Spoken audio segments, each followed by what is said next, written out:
The early Christians held a deep reverence for the Virgin Mary, honoring her as the Mother of God. This devotion can be seen in the ancient paintings found in the Roman catacombs, where Mary is depicted holding the child God in her arms. We should strive to emulate the love and veneration shown by these early Christians. As it is written in Luke chapter 1 verse 48, "From now on will all ages call me blessed." Recent studies in Mariology provide further evidence of the early veneration of Mary as the Mother of God and our Mother. During the first 3 centuries of Christianity, the veneration of Mary was closely intertwined with the adoration of her Son. A church father beautifully captures the essence of this ancient Marian cult, saying, "The prophets announced you, and the apostles commemorated you with the highest of praises." Although direct evidence of the early Marian cult is scarce, there are archaeological remains in the catacombs that attest to the devotion and reverence of the first Christians towards Mary. For example, one painting in the catacombs of St. Priscilla portrays the Virgin with her child and a prophet, likely Isaiah, by her side. Other paintings depict the Annunciation and the Epiphany. These artworks date back to the 2nd century. In the catacombs of St. Peter and St. Marcellinus, there is a remarkable painting from the 3rd or 4th century that shows Mary praying with her arms outstretched, flanked by Saints Peter and Paul.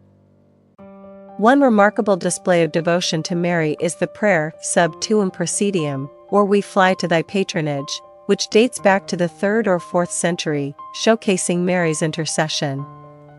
This oldest known devotion to Mary was discovered in Egypt on a fragment of papyrus. It is believed the prayer dates back to mid-late 200s AD.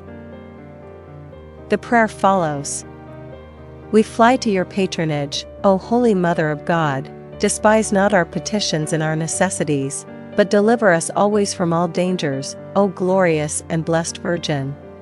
This ancient prayer holds the origins of a central Marian dogma, Theotokos, and one of the most enduring Marian devotions, Our Lady of Perpetual Help. In the 4th century, the Fathers praised the Mother of God in various ways. Saint Epiphanius, after refuting the error of a sect in Arabia that worshipped Mary, wrote, "Let Mary be honored. Let the Father, Son, and Holy Ghost be adored, but let no one worship Mary." Saint Ambrose echoed this sentiment, praising the Mother of all virgins while emphasizing that Mary is the temple of God and not the God of the temple, to clarify the distinction between the veneration of Mary and the worship of God. Historical evidence shows that during the time of Pope Sylvester, a structure was built in the Roman Forum, replacing the Temple of Vesta, dedicated to Santa Maria Antiqua, or ancient Saint Mary. Similarly, Bishop Alexander of Alexandria consecrated a church in honor of the Mother of God. Mary was also honored alongside Jesus in the Church of the Nativity in Palestine since the reign of Emperor Constantine, commemorating the miraculous conception of Christ.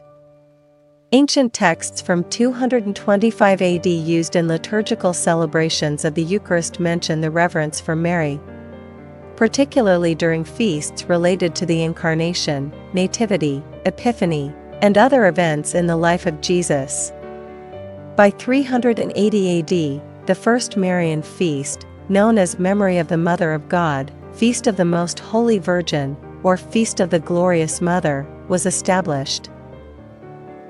There were some church fathers' testimonies about Virgin Mary.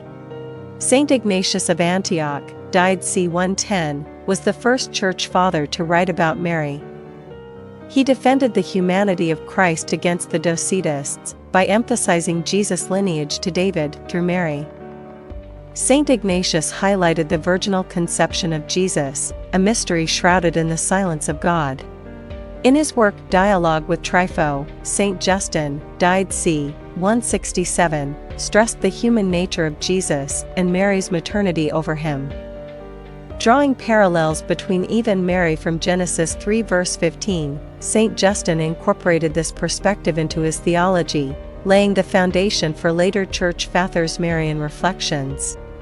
Saint Irenaeus, died c. 202, focused on Jesus' corporeal humanity, combating Gnostic and Docetic beliefs by emphasizing his birth from Mary.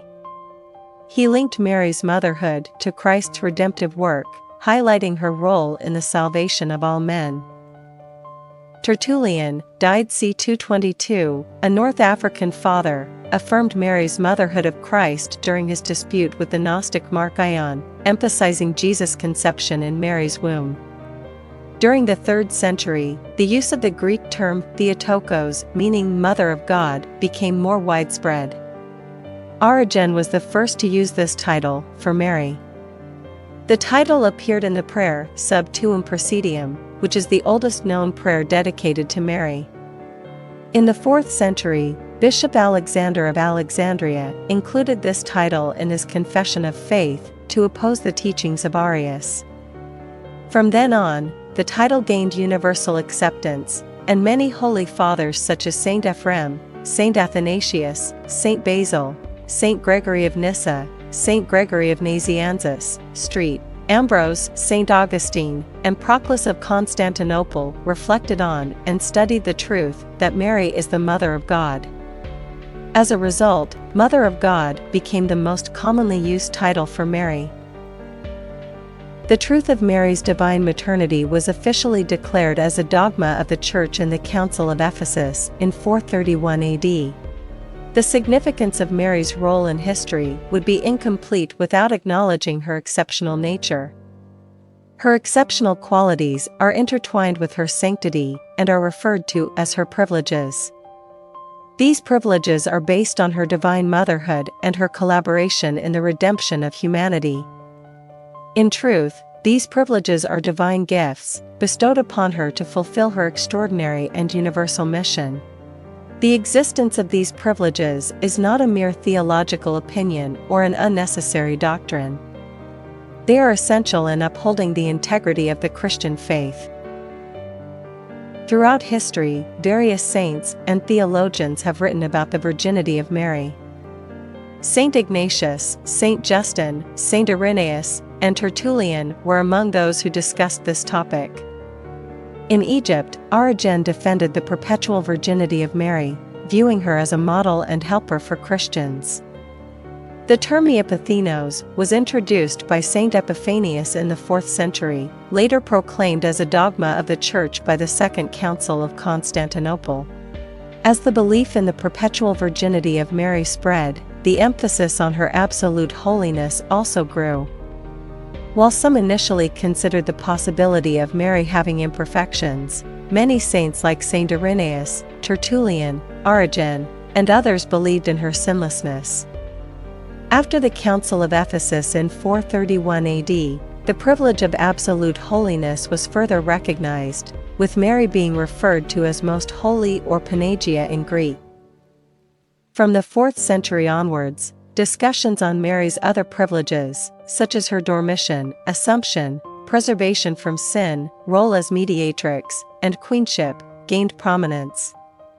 Saints like Saint Modest de Jerusalem, Saint Andrew of Crete, and others delved into these topics, contributing to a deeper understanding of Mary's special role in Christianity.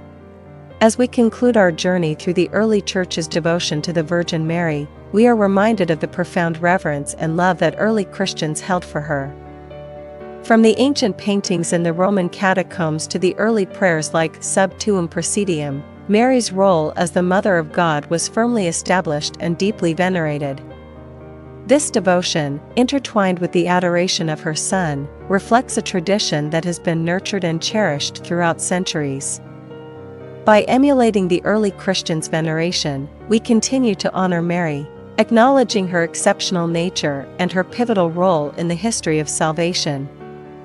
As we move forward, let us carry with us the wisdom of the Church Fathers and the rich legacy of Marian devotion, celebrating Mary as the Mother of God and our Mother, who intercedes for us with enduring love and grace.